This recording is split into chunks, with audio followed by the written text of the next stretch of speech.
ए राहे हक के शहीदो वफा की तस्वीरों, तुम्हें वतन की हवाएं सलाम कहती हैं। शोहदाए वतन को सलाम। वतन के लिए जान का नजराना पेश करने वाले शोहदा को पूरी कौम खराज अकीदत पेश करती है।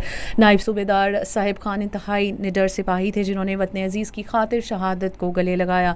नायब सूबेदार साहब ने 5 जुलाई 2023 को ज़िला शुमारी वज़ीरिस्तान में दहशत गर्दों के ख़िलाफ़ लड़ते हुए दफ़ा वतन में जाम शहादत नोश किया है और सौगारान में बेवा और बेटा छोड़े हैं। इनका ताल्लुक़ मियांवाली से था और इनके लवाहिकीन अपने एहसासात का इज़हार करते हुए कहते हैं इनके बेटे ने कहा कि मेरे वालिद साहब बहुत खुश अखलाक अच्छी तबीयत के मालिक थे। 5 जुलाई को जब मुझे इनकी शहादत की कॉल आई तो मेरे लिए बहुत बड़ा सदमा थी।